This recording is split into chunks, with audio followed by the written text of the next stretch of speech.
Good morning, student. Now, in the last class, we have discussed about immunity. In immunity, we have discussed about innate and acquired immunity, and also the structure of an antibody, how the antibodies look like. In the same concept of class, we have also discussed about humoral immunity or antibody-mediated immunity, and the second one is cell-mediated immunity, which we have been already discussed in the previous class. Now, today we have to discuss about the name different type of immunity and in which one of these active and passive immunity. Active and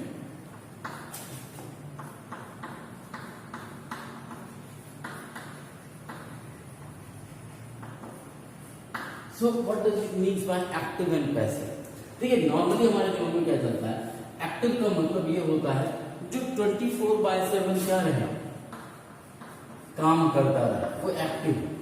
passive normally कहते हैं कि बहुत passive व्यक्ति है, इसका मतलब ये है कि जब उसको धक्का मारो, उसको कुछ बताओ, उसको जब कहो तब वो काम करे। मीन्स ये ऑनसेट ऑफ डिजीज, यानी ये इम्यूनिटी तब है जब आपको बीमारी हो जाए तब ये काम करे, जबकि एक्टिव इम्यूनिटी वो है जब 24/7 तैयार करिए, जैसे ही कोई बीमारी आई ये लड़ने को उससे तैयार हो गई। तो इस तरीके की इम्यूनिटी को हम एक्टिव इम्यूनिटी कहते हैं। नॉर्मल कंडीशन में भी मैं बात कर रहा हूँ तो हमारी बॉडी में जब भी कभी आप देखते हैं तो बहुत सारे माइक्रो ऑर्गेनिज्म और पैथोजन का इन्फेक्शन हमारे बॉडी में होते रहते हैं, लेकिन हमारे बॉडी का जो इम्यून सिस्टम है वो क्या करता है, उससे हमको प्रोटेक्ट करने का काम। दरअसल एक्टिव इम्यूनिटी का मतलब यह है कि कोई भी पैथोजन या फॉरेन पार्टिकल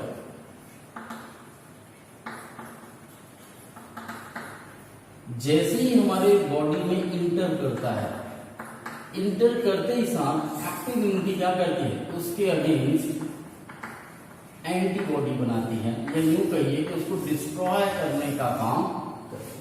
और जैसे इसको डिस्ट्रॉय करने का काम करेगी तो वो कहलाएगी क्या, एक्टिव इम्यूनिटी। यहां पर अब ये ध्यान रखना है कि हम हर बार जब भी कभी कोई पैथोजन या फॉरेन पार्टिकल हमारे बॉडी में इंटर करने की कोशिश करता है, हर बार हमारी एक्टिव इम्यूनिटी काम करती है, यानी हमारी बॉडी को प्रोटेक्ट करने की कोशिश करती है।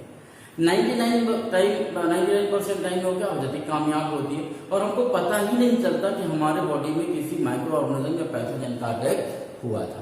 लेकिन जब वो 1 या 2% टाइम में फेल हो जाता है हमारा इम्यून सिस्टम, यानी कि जो फॉरेन पार्टिकल या पैथोजन हमारे बॉडी में इंटर किया है उसको डिस्ट्रॉय करने में हम शायद इतनी सक्षम एंटीबॉडीज नहीं बना पाता हमारा शरीर, ऐसी कंडीशन में वो पर्टिकुलर पैथोजन हमारे बॉडी में एक डिसीज शो करता है। आ रही मेरी बात सर? तो वो फिर हम उसको दूसरे तरीके से डील करते हैं, लेकिन इनिशियली हमारे बॉडी में कौन सी इम्यूनिटी काम करती है, एक्टिव इम्यूनिटी काम। यहाँ एक चीज और ध्यान रखिए कि एक्टिव इम्यूनिटी जो है वो थोड़ी सी स्लो प्रोसेस है but effective. Slow but effective means धीरे काम करेगी, बहुत विगरस इफेक्ट के थ्रू काम नहीं करेगी, लेकिन इसका इफेक्ट क्या होगा, जबरदस्त होगा। और इस इम्यूनिटी, इस एक्टिव इम्यूनिटी को आप इम्यूनाइजेशन के थ्रू भी अचीव कर सकते हैं।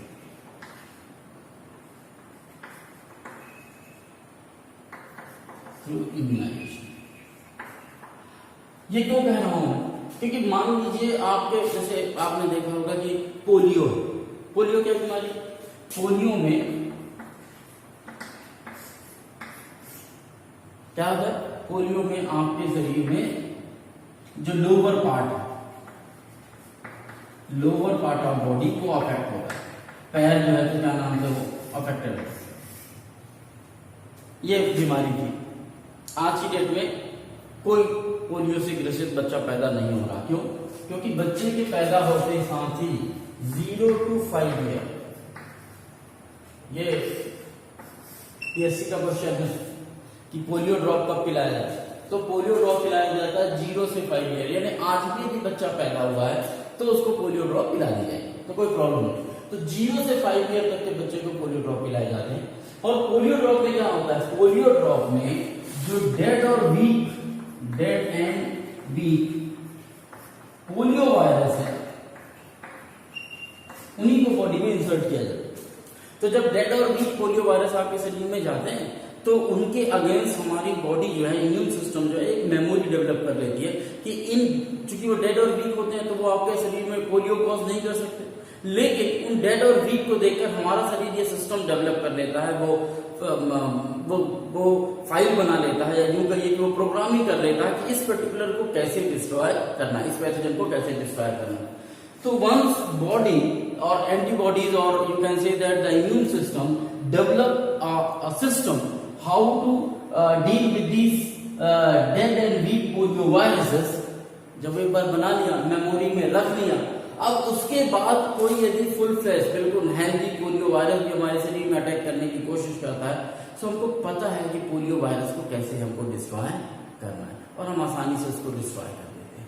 तो ये इम्यूनाइजेशन के थ्रू भी आप क्या पा सकते हैं, एक्टिव इम्यूनिटी, यानी आपको सोचने की जरूरत नहीं, आपने पोलियो का इंजेक्शन लगा रखा हुआ है, उसका जो है वैक्सीनेशन ले रखा हुआ है, तो आप निश्चिंत रहिए आपको पोलियो नहीं होगा, क्योंकि जब कभी भी पोलियो के एक्टिव वायरस आपके बॉडी में इंटर करने की कोशिश करेंगे, आपका इम्यून सिस्टम उनसे आपको क्या करेगा, प्रोटेक्ट कर देगा। तो एक्टिव इम्यूनिटी वो इम्यूनिटी है जो 24/7 एक्टिव रहेगी और आपको पैथोजन, बैक्टीरिया, फॉरेन पार्टिकल इनसे बचाने का काम करेगी। Is it clear? अब बताते हैं किसकी, पैसिव इम्यूनिटी की, ऑनसेट ऑफ डिजीज। देखिए पैसिव इम्यूनिटी का मतलब यह है कि यदि आपको बीमारी नहीं हुई तो वो क्यों नहीं हुई, क्योंकि आपके एक्टिव इम्यूनिटी काम कर रही थी, उसने आपको प्रोटेक्ट कर लिया। बट सपोज कीजिए कि कुछ कई बार ऐसा होगा कि आपकी एक्टिव इम्यूनिटी काम नहीं कर पाएगी, क्योंकि जो पैथोजन है या जो फॉरेन पार्टिकल का जो इन्फेक्शन है वो बहुत ज्यादा मात्रा में। ऐसी कंडीशन में आप किस में आ गए, किस कंडीशन में आ गए, डिसीज कंडीशन में आ गए। अब जब आप डिसीज कंडीशन में आ गए तो पैसिव इम्यूनिटी जो है वो रेडीमेड एंटीबायोटिक हमने बना रखी, एंटीबॉडीज बना रखी। हम क्या करेंगे, इन रेडीमेड एंटीबॉडीज का यूज जो है तो किसके ऊपर करेंगे, उस पर्टिकुलर डिसीज के ऊपर करेंगे और अपने आप को प्रोटेक्ट करेंगे। एक तरीके से आप ऐसा समझ लीजिए कि जो हमको डिसीज हुई, हम उस डिसीज के हिसाब का एंटीबॉडी क्या करेंगे, अपने बॉडी में इंसर्ट करेंगे ताकि हम ठीक हो जाए। आपने देखा होगा जब भी आपको वायरल फीवर होता है, जबकि आपको किसी भी तरीके की बीमारियां होती हैं, तो अक्सर डॉक्टर आपको बहुत सारी एंटीबायोटिक देते हैं। क्यों देते हैं, क्योंकि ये एंटीबायोटिक्स या एंटीबॉडीज क्या करती है, उस पर्टिकुलर डिसीज से आपको प्रोटेक्ट करने का काम करती है। Is it clear? इतनी बात समझ में? अब ये पैसिव इम्यूनिटी, ये क्या है, पैसिव इम्यूनिटी। अब यहां ये भी ध्यान रख लीजिए कि जो मदर का जो फर्स्ट मिल्क होता है,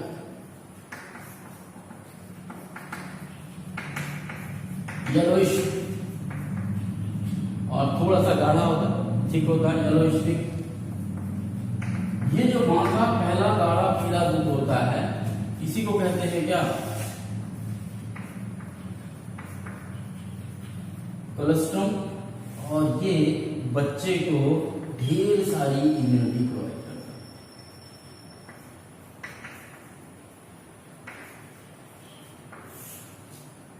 आरी बात, क्यों कह रहा हूं मैं इसको पैसे, क्योंकि हम दे रहे हैं। आपको पता होना चाहिए पहले जमाने में इस गाढ़े पीले दूध को हम गांव में जो दादी होती थी या जो डिलीवरी कराती थी महिलाओं का, वो उसको दे नहीं देती थी, कहती थी ये खराब दूध है जो 8-9 महीने में इकट्ठा हुआ है, इसको निकाल के बाहर करो, बाद में जो है तो साफ दूध को पिला। बट आज की डेट में डॉक्टर इस कोलेस्ट्रॉम को बहुत प्रीशियस मानते हैं, जो मानते हैं कि इसमें बहुत सारे एंटीबॉडीज ऐसे मौजूद हैं जो बाद में बच्चे के ग्रोथ और डेवलपमेंट के लिए बहुत इंपॉर्टेंट है। और कोलेस्ट्रॉल में जो जिस तरीके का एंटीबॉडी होता है वो होता है एक्चुअली में IgA। मैंने अभी कल जब एंटीबॉडीज की क्लास हो रही थी तब मैंने बताया था, तो IgA वो एंटीबॉडी है जो आपको देखने को मिलेगा अबंडेंट अमाउंट में जो है कोलेस्ट्रॉल में मौजूद होता है और एक तरीके का प्रोटेक्शन प्रोवाइड करता है।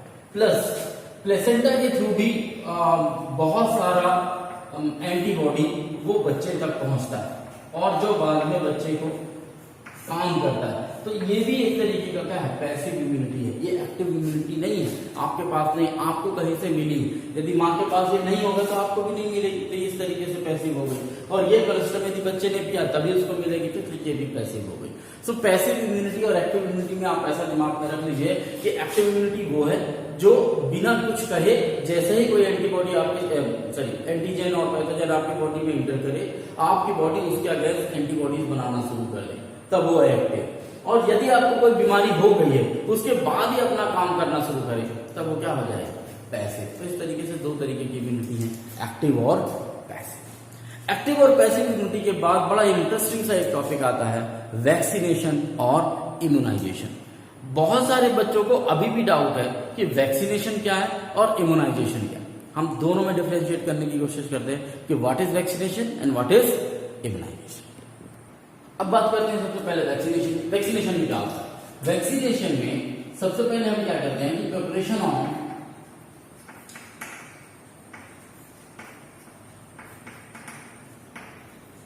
Antigenic protein of pathogen. देखिए इसकी मीनिंग क्या है समझ जाइए, कंफ्यूज मत होइए। एंटीजेनिक प्रोटीन ऑफ पैथोजन मतलब जो भी पैथोजन है, जो भी डिजीज कॉजिंग ऑर्गेनिज्म है, वो कौन सा ऐसा टॉक्सिक सब्सटेंस रिलीज कर रहा है जो हमारे शरीर को नुकसानदेह कर रहा है।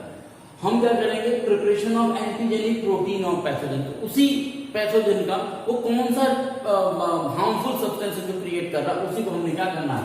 प्रिपेयर करना है। और वीक और डेड पैथोजन,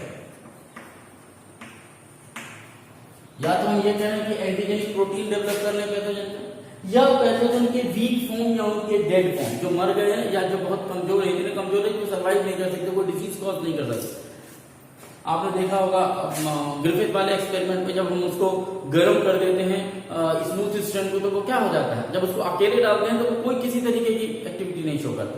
क्यों? क्योंकि उसको पता ही नहीं कि कैसे हमको काम करना है, क्योंकि उसके पास कोई और काम कराने वाली पूरी मशीनरी उसकी खत्म रहती है। लेकिन जैसे उसको किसी के साथ मिलाया जाता है वो फिर एक्टिवेट हो जाता है। ठीक वैसे ही यहाँ पर यदि वीक और डेड पैथोजन को हम लें और उसको एक इंसर्ट करें जिसके पास अपना खुद का कोई सिस्टम नहीं है, तो ऐसे में वो डिसीज कॉज नहीं करता, बट उसके एंट्री लेने से हमारे बॉडी को फायदा होता है, क्योंकि हम ये सीख जाते हैं कि इसको मारना कैसे। खैर, so preparation of antigen protein of pathogen for the weak और डेड पैथोजन, इसको हम एंट्री देते हैं कहां? Entry in human. हमने इसकी क्या कर दी? या तो वीक या डेड वाले को या एंटीजन प्रोटीन को हमने क्या किया? एंटर कराया किसमें? ह्यूमन।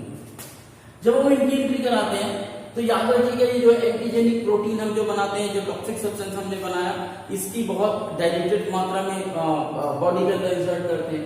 वीक है तो नहीं सर्वाइव कर पाता, डेड में तो कोई प्रॉब्लम ही नहीं। तो ऐसा नहीं है कि हमने डेड और वीक डाल दिया है, एंटीजेनिक पैथोजन प्रोटीन का एंटीजेनिक प्रोटीन और पैथोजन डाल दिया तो वो जाके डिसीज कॉज करेगा। उस लिमिट पे दिया जाता है कि वो डिसीज भी कॉज ना करे। सो एंट्री ह्यूमन बॉडी कराई, एंट्री जैसे ह्यूमन बॉडी कराएंगे अब क्या करेगा? बॉडी ह्यूमन या organism develop antibody against antigenic protein weak and dead organism, dead pathogen. तो आप ऐसा समझ जाइए कि जो हमारी बॉडी है वो एंटीबॉडी बनाती है किसके अगेंस्ट? एंटीजेनिक प्रोटीन के अगेंस्ट, वीक और डेड पैथोजन के अगेंस्ट। आ रही बात? और एक बार हमारे शरीर ने सीख लिया कि कैसे बनाना है, फिर हम उसका प्रोटोटाइप अपने पास रख लेते हैं। यानी कि हम ये एक बार जब सीख जाते हैं कि इनको कैसे डिस्ट्रॉय करना है, मारना है, उसकी हम फिर क्या करते हैं? मेमोरी सेल बना लेते हैं in the form of DNA. हमने सीख ली कैसे? शायद आप लोगों ने पढ़ा होगा, अलग अलग कॉमिक्स आया करती थी, चाचा चौधरी की है तो नागराजा और इसकी है। उसमें होता क्या था कि उसमें हर कॉमिक में एक अलग विलेन आया करता था और हर एक विलेन को मारने का एक नया तरीका होता था। हरी बात समझ? तो वो बड़े कुछ कोशिश करने के बाद उनको पता चलता था अच्छा ये ऐसे ही बने। तो कभी इलेक्ट्रिक मैन आ गया, तो कभी चुंबक मैन आ गया, लाइक दिस। तो अब इलेक्ट्रिक मैन है तो स्वाभाविक है कि इसमें शॉर्ट सर्किट वगैरह हो जाए तो उससे मर जाएगा, उसको पानी में जाके मारने की कोशिश करते हैं। ठीक है, वैसे ही हमारे पास जब डेड और वीक माइक्रो ऑर्गेनिज्म हमारे बॉडी में एंट्री करते हैं तो उन डेड और वीक माइक्रो ऑर्गेनिज्म को यदि हमको मारना है तो हमारे लिए बड़ा आसान काम है, और इस बीच हमारे पास टाइम होता है कि कोई डिजीज कॉज करेंगे नहीं, तो बड़े आसानी से हमारा इम्यून सिस्टम एक मेमोरी सेल डेवलप कर लेता है इन सबको मारने के बाद कि इनको कैसे मारना है। इनकी आंख तोड़ेंगे तो मर जाएंगे, इनके कान तोड़ेंगे तभी मरेंगे, इनकी गर्दन दबाएंगे तो मरेंगे। तो ये पर्टिकुलर माइक्रो ऑर्गेनिज्म किस तरीके से डिस्ट्रॉय होगा, कौन सी कंपोजिशन है जिससे मरेगा, वो मेमोरी सेल के फॉर्म में बी और टी सेल में आ जाता है। अब एक बार हमारे बॉडी में मेमोरी सेल बन गई, इसके बाद कोई भी एक्टिव, कौन सा एक्टिव, ये वाला एक्टिव, इसके वाला कोई भी एक्टिव पैथोजन यदि हमारे बॉडी में एंटर करता है, एंट्री ऑफ एक्टिव पैथोजन, हमारे बी और टी सेल उसको आसानी से क्या कर देंगे, डिस्ट्रॉय, खत्म, मार डाल, किल कर। तो ये कहलाता है वैक्सीनेशन। यही होता है पोलियो। पोलियो में क्या, दो ड्रॉप पिलाए जाते हैं, 2 ड्रॉप में क्या, 2 ड्रॉप में पोलियो के ही वीक और डेड वायरस मौजूद है, जो बच्चे को 2 बूंद पिला दिया जाता है। जब वो 2 बूंद पीता है तो जैसे वो वीक और डेड वायरस बच्चे के शरीर में जाते हैं, बच्चे के शरीर जो होता है, एंटीबॉडी जो इम्यून सिस्टम होता है, वो उन वीक और डेड वायरसेस को फॉरेन पार्टिकल समझकर उनको डिस्ट्रॉय करने की कोशिश करते। आगे बस, चूंकि वो डेड और वीक होते हैं तो वो कोई डिजीज कॉज करते नहीं, लेकिन हमारी बॉडी ये सीख जाती है कि इन पोलियो वायरस को डिस्ट्रॉय कैसे करना है। और ऐसी कंडीशन में फिर जब उनके एक्टिव पैथोजन हमारे बॉडी में एंटर करने की कोशिश करते हैं तो वो हमारे बॉडी में कोई इफेक्ट नहीं कर पाते, उससे पहले ही हम उनको क्या कर देते हैं, डिस्ट्रॉय। आपने सुना होगा कि जो चिकन पॉक्स होता है, जो छोटी माता आती हैं, उनके लिए भी, मीजल्स के लिए भी यही कॉन्सेप्ट है कि एक बार जिसको हो गई उसको दोबारा नहीं होगी। क्यों? क्योंकि एक बार जिसको हो गई उसने वो इम्यूनिटी डेवलप कर ली और फिर उसको कभी भी वो बीमारी अब नहीं हो। ठीक है, इसीलिए गांव में क्या होता है कि यदि कोई व्यक्ति मीजल्स से इफेक्टेड हो जाए तो घर का वो सदस्य उसकी देखभाल करता है जो ऑलरेडी एक बार कभी पहले मीजल्स का शिकार हो चुका हो, क्योंकि जो एक बार मीजल्स का शिकार हो चुका उसके बॉडी में वो इम्यूनिटी डेवलप है कि उसको अब दोबारा मीजल्स नहीं। तो दिस इज एन कॉन्सेप्ट। तो ये तो बात हुई किसकी, वैक्सीन। खासकर एग्जाम्पल में आप पोलियो ले सकते हैं और जितने भी टीके लगते हैं वो सब वैक्सीनेशन इसी तरीके का। अब एक बात आती है, दूसरा एक वर्ड आता है इम्यूनाइजेशन।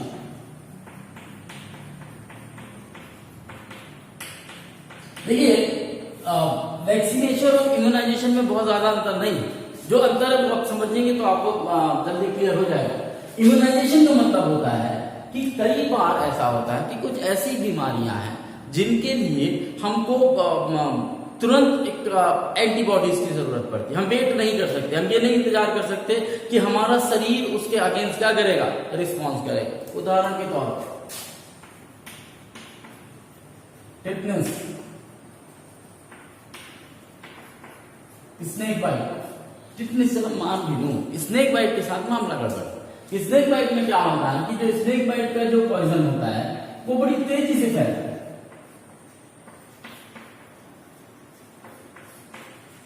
अब यदि ये इसको मैं इसका वैक्सीन बना के आपके बॉडी में इंसर्ट भी करा दूं एक स्नेक बाइट का, तो होगा क्या, होगा यूं कि कुछ टाइम तक भाई किसी भी फॉरेन पार्टिकल को आने के बाद, क्योंकि स्नेक बाइट ब्लड में मिलता है और ब्लड के जहां जहां ब्लड सर्कुलेट होता है पूरी जगह जो है तो चला जाता है। इस कारण जो स्नेक बाइट का जो पॉइजन है उसकी वो स्प्रेड बड़ी तेजी से होता है। और ऐसे में यदि मैं वैक्सीनेशन के भरोसे छोड़ दूं तो हमारे शरीर में एंटीबॉडी प्रोड्यूस करके और फिर हर जगह में जा जाके उस पॉइजन को खत्म करने में बहुत टाइम लगेगा और तब तक ये अपना काम कर चुका हो। तो ऐसी कंडीशन में जहां पर हमको किसी की कुछ बीमारियों के केस में हमको बड़ा फास्ट रिलीफ की जरूरत होती है, उन सब कंडीशंस के लिए हम क्या करते हैं, इम्यूनाइजेशन की प्रोसेस करते हैं। सो जितने भी डेडली माइक्रोब्स हैं जिनमें क्विक इम्यून रिस्पॉन्स की जरूरत है, तो जितने भी डेडली माइक्रोब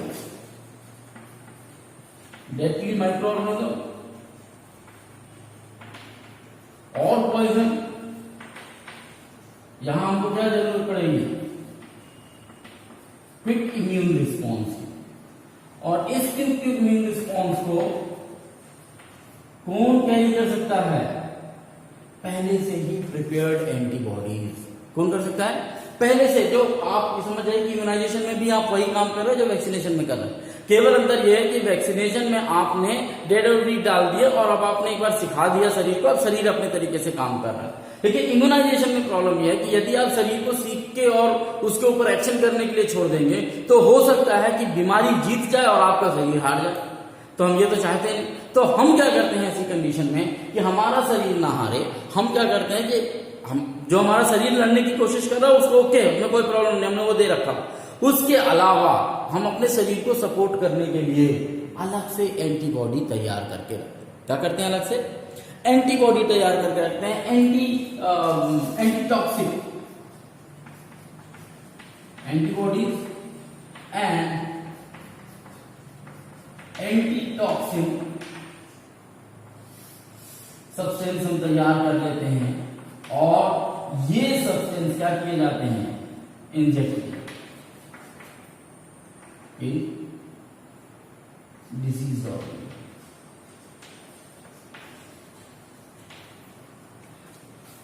तो जैसे ही आपने प्रिपेयर्ड एंटीबॉडीज इंसर्ट किए, चाहे वो टिटनेस का केस हो, स्नेक बाइट का केस, या जितने भी इस तरीके की केसेस है, तो जैसे आपने एंटीबॉडी डाला वो जाके तुरंत पूरे शरीर में जहां जहां उन सबको खत्म करके चला।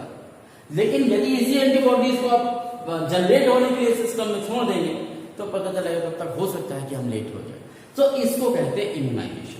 खासकर इम्यूनाइजेशन आप ऐसा समझ लीजिए कि जो डेडली डिसीजेस है, जिनसे बहुत ज्यादा तेजी से स्प्रेड होती है, जिनका फैलना बहुत तेजी से होता है, उनके केस में हम ये देखते हैं कि एंटीबॉडीज या एंटीटॉक्सिन, एंटीटॉक्सिन मतलब जो भी पैथोजन टॉक्सिक मटेरियल रिलीज कर रहा है उसके अपोज में काम करने वाला।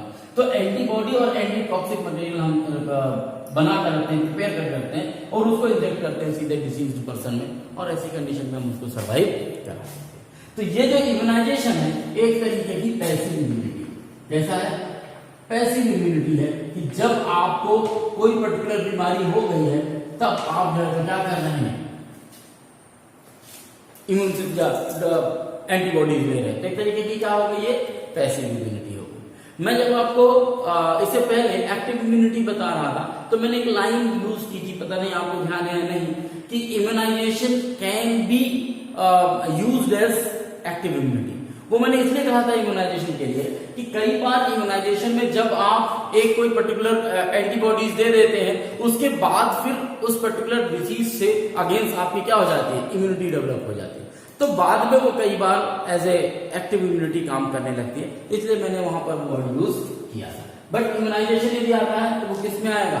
पैसिव इम्यूनिटी में आएगा। अब यहाँ पर चाहे वो वायरस के लिए एंटीबॉडीज या एंटीटॉक्सिन बनाने की बात हो या किसी और दूसरे के लिए हो, तो खासकर BAY and YAC, bacterial artificial chromosome and yeast artificial chromosome, ये हमने 5th चैप्टर में पढ़ा था, आपको याद होगा।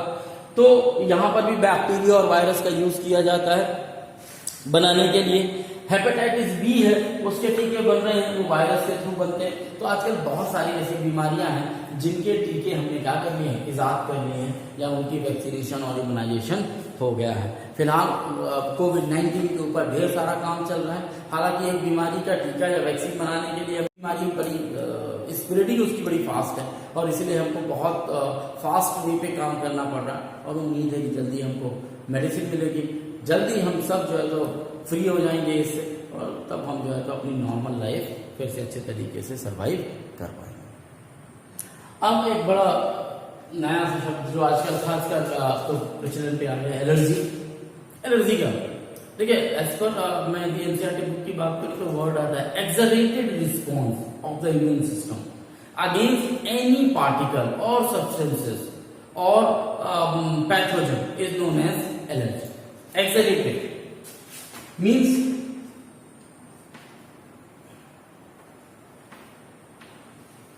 EXX है, क्या है स्पेलिंग इसकी? EX से डबल G, एक्सलरेटेड होगा।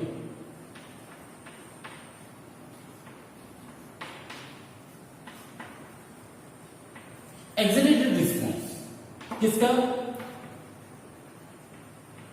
Immune system against any antigen. अब ये एंटीजन कौन होगा? एंटीजन में कोई ऑर्गेनिज्म हो सकता है, डस्ट हो सकता है, या कुछ बुक में एंटीजन मिलेगा, कुछ बुक में आपको एलर्जेंस मिलेगा। एलर्जेंस मीन्स जिनसे एलर्जी हो रही है, तो कुछ बुक में आपको एलर्जेंस मिल सकता है, कुछ बुक में एंटीजन वर्ड मिल सकता है। तो कई बार एक्सेलरेटेड रिस्पॉन्स, अचानक आप सोच नहीं सकते, आपकी बॉडी उस तरीके से रिएक्ट करने लगती है, जैसे पागल हो गए हैं, दिमाग काम नहीं कर रहा है, इस तरीके से, है ना, हाथ पैर फूलने लगेंगे, ठंडी लगने लगेगी, इस तरीके के अलग अलग तरीके के रिस्पॉन्स आते हैं। तो एक्सेलरेटेड रिस्पॉन्स इम्यून सिस्टम का ड्यू टू एलर्जेंस और एंटीजन। अब ये एलर्जेंस और एंटीजन क्या हो सकते हैं? ऑर्गेनिज्म हो सकता है, डस्ट हो सकता है, पोलन ग्रेन हो सकता है, और किसी भी तरीके का हो सकता है। तो जब इस तरीके के रिस्पॉन्स आते हैं हमारी बॉडी से, तो इन रिस्पॉन्स के अगेंस्ट जो हमारी बॉडी इम्यून सिस्टम जो हमारा काम करता है, या जो एंटीबॉडी प्रोड्यूस करता है, एंटीबॉडी प्रोड्यूस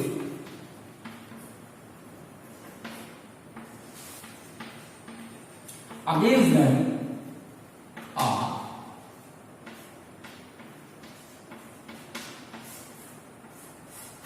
IgE। ये वो एंटीबॉडी है जो आपको एलर्जिक रिएक्शंस में देखने को मिले।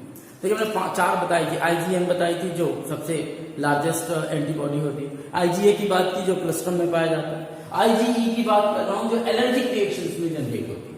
तो कई बार जब हमको ये लगता है कि इस तरीके की क्यों आ रही है, और ब्लड टेस्ट किया जाता है, और यदि उसमें इस तरीके के एंटीबॉडी की संख्या ज्यादा मात्रा में मिल रही, मतलब आपको किसी न किसी चीज की क्या है, एलर्जी। आ रही बात।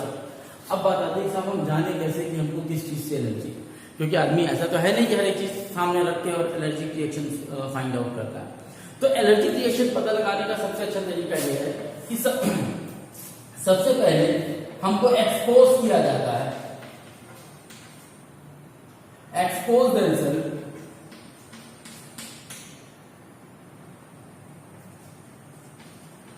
Against allergens. देखिए आपको बार बार जब किसी चीज से प्रॉब्लम होती है तो आपको तो समझ में आ जाता है कि ये कुछ चीजें हैं जिनसे मुझे प्रॉब्लम हो रही है। तो सबसे पहले आप क्या करिए कि उस पर्टिकुलर पर्सन को एक्सपोज कराया जाता है उस पर्टिकुलर एलर्जन से या उस पर्टिकुलर एंटीजन से। अब जब उसको किया जाता है तो कुछ सिम्टम्स हमको विजुलाइज है। अब वो सिम्टम्स कौन से? वाटरी आईज, फिर इचिंग। इचिंग तो उतनी ज्यादा आप नहीं कह सकते, तो एक तो क्या क्या वाटरी आईज। वाटरी आईज के अलावा दूसरा आता है आपका बड़ा सिवरिंग, स्नीजिंग, रनिंग नोज, चीख खूब आने लगती, स्नीजिंग। तो ये कुछ ऐसे रिस्पॉन्सेज हैं ना।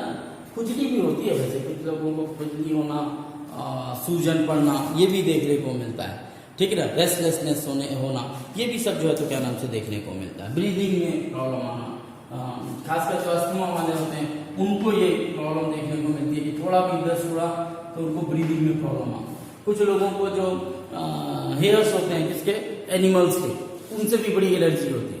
आप 90% देखिए जो गाजर घास जिसको आप पार्थेनियम कहते हैं, जो ग्राउंड में लगी हुई होती है, उसको आप उखाड़ लीजिए तो आपके हाथ में खुजली होना शुरू हो जाएगी।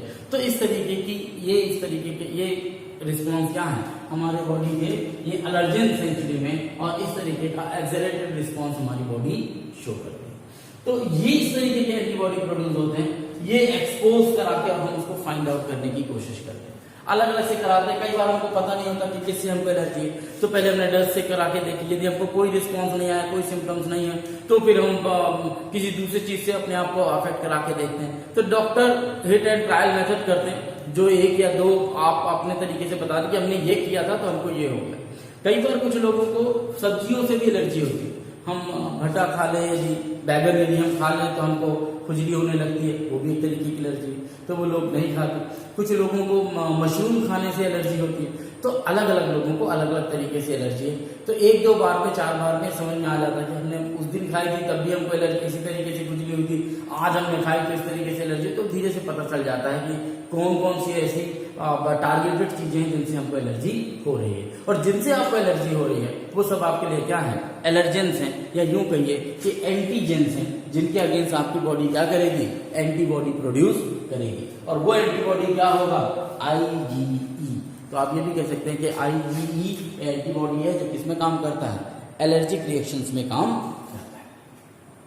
अब जब इस तरीके के सिम्टम्स देखने को मिलेगा तो इसका इम्पैक्ट कैसे आता है? दरअसल होता क्या है कि जो आपके बॉडी में मास्ट सेल है उनसे दो चीजें निकलती हैं, हिस्टामिन एंड सेरोटोनिन। तो ये जो हिस्टामिन और सेरोटोनिन है ये भी एक्चुअली में इम्पैक्ट करते हैं आपके बॉडी में। इन्हीं के रिलीज होने के कारण जो मास्ट सेल से रिलीज होते हैं एक्चुअली में हिस्टामिन और सेरोटोनिन, यही एलर्जिक रिएक्शन कॉज कराते हैं। और जब आप इनके लेवल को कम कर पाएंगे तब आप पाएंगे कि आपके एलर्जिक रिएक्शन, तो हिस्टामिन एक तरीके से एक्सैजरेटेड रिस्पॉन्स के लिए हिस्टामिन और सेरोटोनिन होते हैं। तो यही कई बार क्वेश्चन आया है हिस्टामिन और सेरोटोनिन को लेके, कहाँ से प्रोड्यूस होते हैं, किस तरीके का इम्पैक्ट शो करते हैं, ये हमको देखने को मिलता है।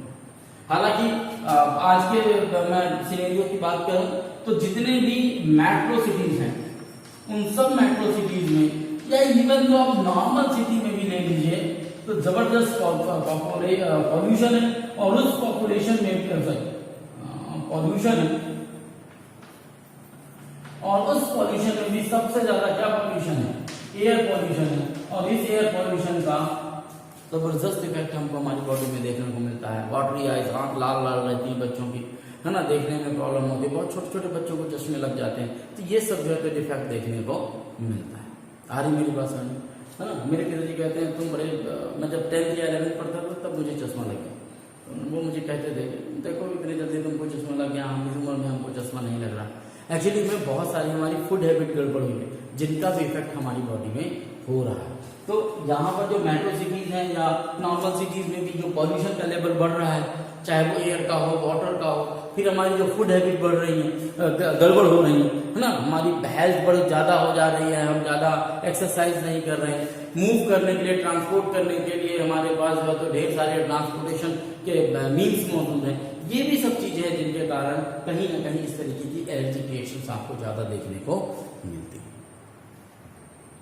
देखिए ऑटो इम्यूनिटी बड़ा छोटा सा टॉपिक है, इसमें दो चीजें आपको दिमाग में रखनी है। एक आध नंबर का क्वेश्चन कई बार पूछ लिया जाता है। ऑटो इम्यूनिटी कहता है कि जो भी हायर ऑर्गेनिज्म है या higher vertebrates have ability to distinguish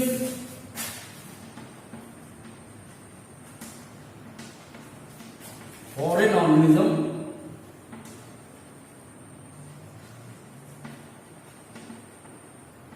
and foreign cell both, foreign organism को भी और foreign molecules को भी।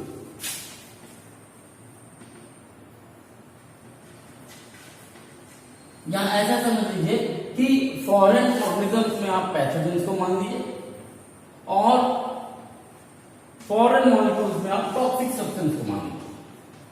तो ये खासियत है जिससे भी वर्टिब्रेट होंगे कि वो बड़े आसानी से इस चीज को पहचान लेते हैं। और हमने इससे पहले ही आपको बताया था सेल्फ और नॉन सेल्फ का कॉन्सेप्ट कि जो सेल मेडिएटेड इम्यूनिटी होती है वहां पर हमारी सेल्स को पता होता है कि हमारी कौन कौन सी सेल है। उसके अलावा कोई दूसरी सेल जैसे ही हमारी बॉडी में एंट्री करती है तुरंत हमारी सेल को पता चल जाता है कि ये नॉन सेल्फ सेल है, ये हमारी खुद की सेल नहीं है, कहीं बाहर से आई हुई, उनको रिजेक्ट करना शुरू कर देते हैं। ठीक दूसरे तरीके की इम्यूनिटी, ये ऑटो इम्यूनिटी की मैं बात कर रहा हूं, तो एक तो ऑटो इम्यूनिटी में ये है कि वर्टिब्रेट जितने भी वो फॉरेन मॉलिक्यूल्स और फॉरेन ऑर्गेनिज्म को तुरंत पहचान जाता है। दूसरा, due to some genetic disorder,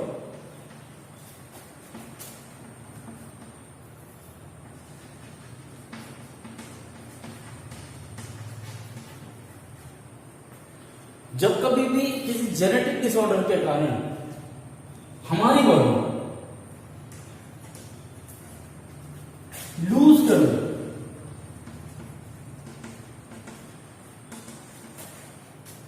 loose ability of distinguish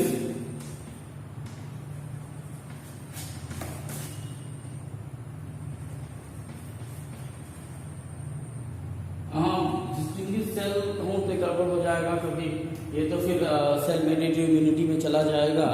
तो यदि मैं ये कहूं कि lose ability to distinguish cell and start damaging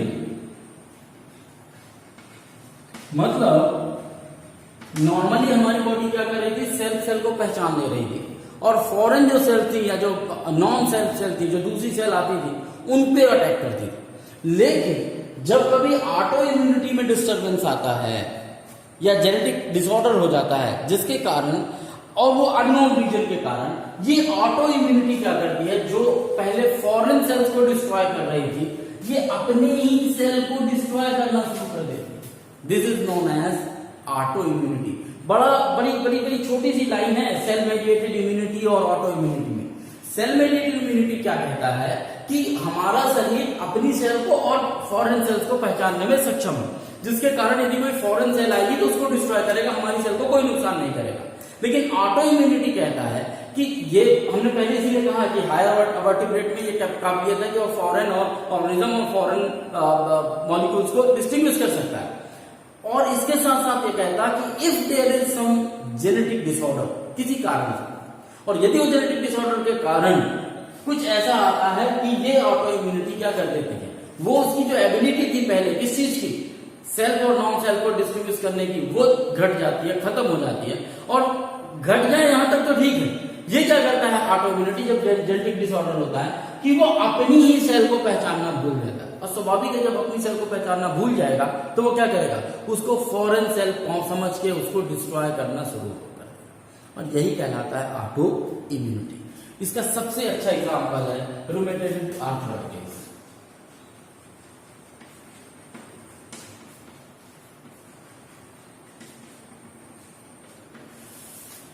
तो ये आर्थराइटिस आपने देखा होगा, घुटनों में जो दर्द होना शुरू हो जाता है वो रूमेटॉइड आर्थराइटिस होता है।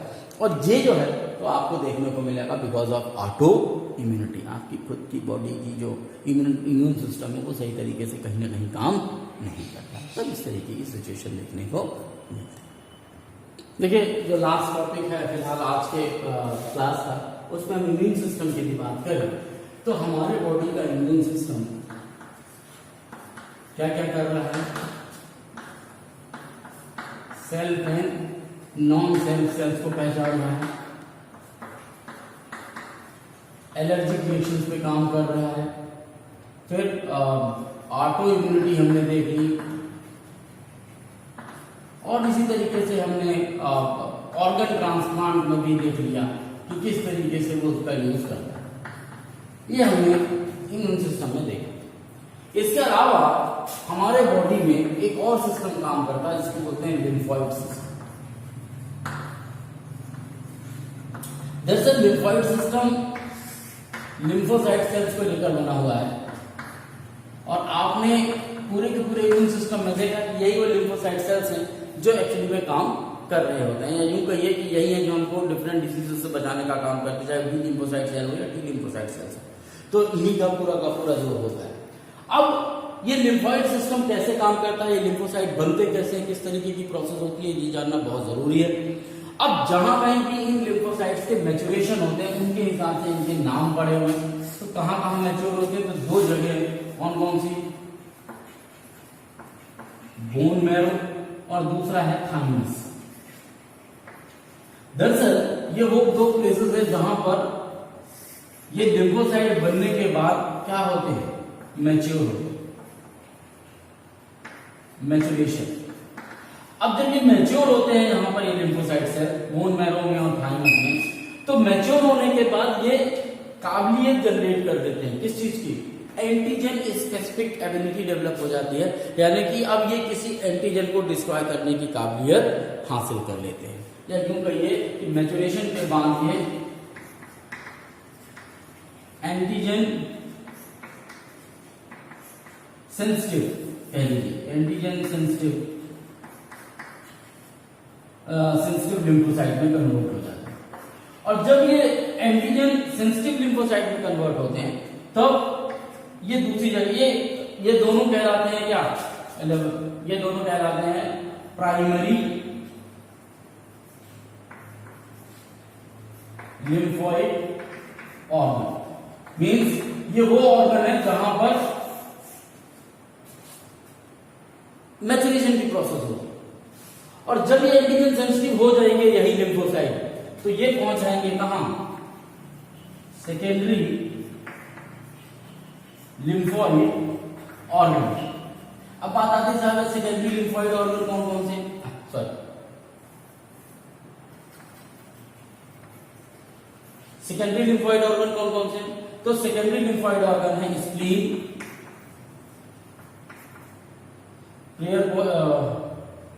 स्प्लीन हो गया, उसके बाद आपका हो गया प्रेयर्स पैचेस और टॉन्सिल्स,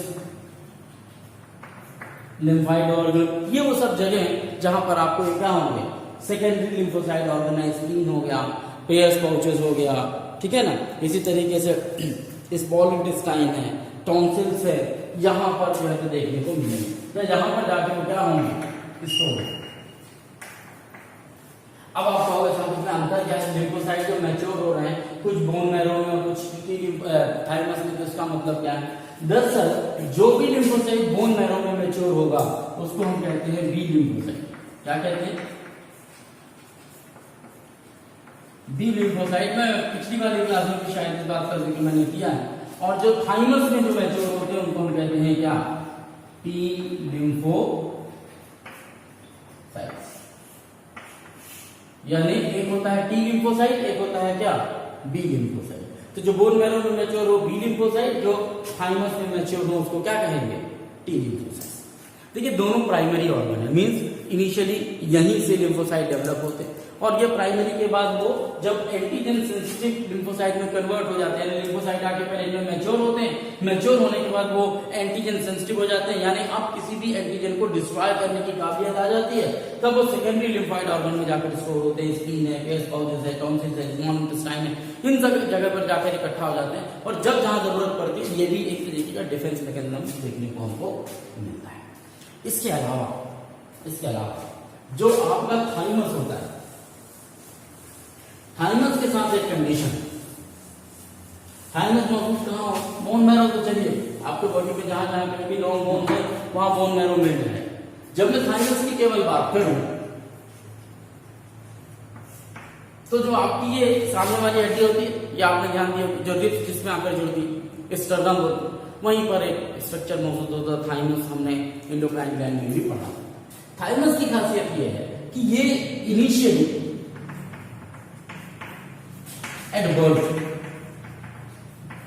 बड़ा सा होता है, spring like structure, big beam shape structure होता है, लेकिन जैसे जैसे मेच्योरिटी आती जाती है, सॉरी प्यूबर्टी आती जाती है, एट प्यूबर्टी स्टेज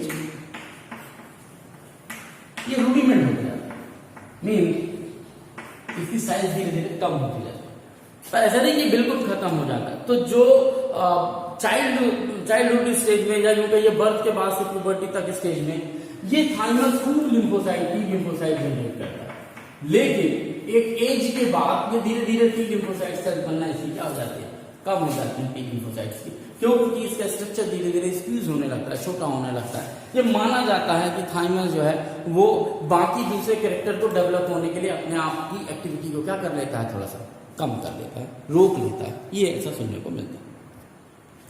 इसके अलावा जो सेकेंडरी लिम्फोइड ऑर्गन है उसमें अलग अलग ऑर्गन है और अलग अलग बॉडी में लिम्फ नोड मौजूद होते हैं। पूरे बॉडी में आप डायग्राम में देखेंगे लिम्फ नोड मौजूद है, वो अलग अलग जगह पर मौजूद है। इनका काम क्या है, इनका काम है कि यदि शरीर में कहीं पर भी कोई एंटीजन मौजूद है उसको डिस्ट्रॉय करे। तो जो स्प्लीन होता है खासकर,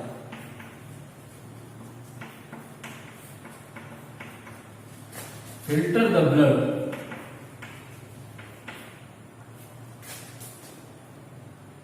और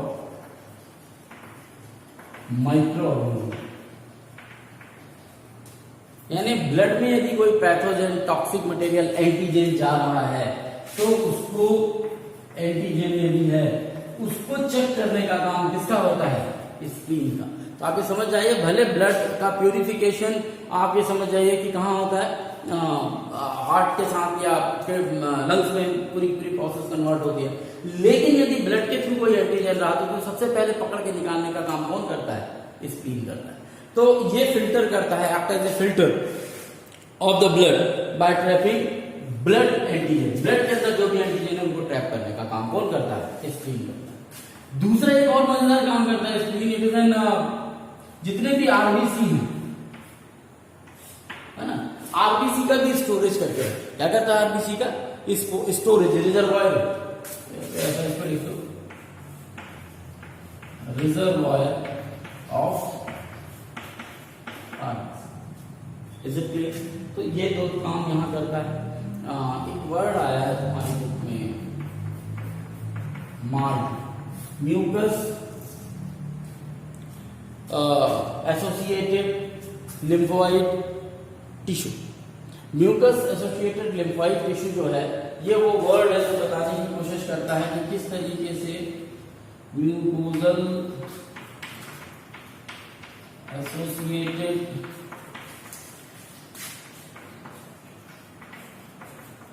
जरा कोई बहुत ज्यादा कॉन्सेप्ट नहीं है, लेकिन कहीं यदि इसने फुल फॉर्म पूछ लिया गया कहीं तो फिर पता चलेगा वो भूल गया, तो वो नाम भूले, इसलिए मैं इसको बता रहा हूँ।